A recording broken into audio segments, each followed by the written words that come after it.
What is going on, everyone, and welcome back to this channel. I'm recording this to help you find good foreign or second language educators, which is really difficult, especially here in Japan.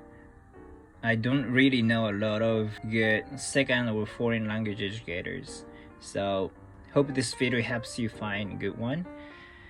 I'm going to talk about 5 very important points you can consider when you're looking for a language educator or teacher or that sort of people. So firstly, good foreign or second language educator doesn't translate when they are teaching, and that's what they tell students to do. That's right, some teachers do translate, and some people say it's okay to translate, and some people teach a language by translating. It does help you get better scores on tests, but that's not how human brain acquires a new language. Yeah, professional translators, interpreters translate. They're very good at translating, but for example, a good interpreter, what he or she did first was to acquire 2 languages separately, for example, Japanese and English. And after that, he or she intentionally trying to be an interpreter. If they hadn't done that, they would be like, they wouldn't be able to be a good interpreter.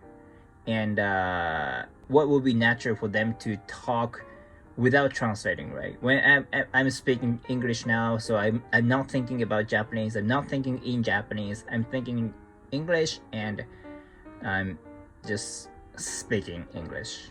So that's the first point. Secondly, if this person is a non-native speaker, they don't teach the language itself. But what they do is to teach how to acquire or study the language. Why? Because their pronunciation is technically not right. Alright, I don't mean that's a bad thing. Of course, it's hard for non-native speakers to acquire perfect pronunciation, but in this modern society, we don't need to spend time listening to such languages with accents, because there's Netflix and YouTube, and we can hear the target language as much as possible using them. So why do we need to spend time listening to that technically wrong pronunciation, right? We don't need to do that, and we shouldn't do that, because it's much better to listen to native speakers. So do that. And non-native speakers don't need to teach the language itself by themselves, but they can teach how to acquire the language. So the next one is this is like, I would say this is point 2.5. Point 2.5 is they don't show off their language proficiency test scores because they know it's the score is very imperfect. For example, let's say someone has 900 point on TOEIC. Do you know the TOEIC test? Maybe it's a very popular test for business English in Japan, and 900 is considered very high, but this number is very imperfect, and a lot of native speakers say doesn't represent someone's language proficiency. Any test is at least something like this, so a test score is not perfect.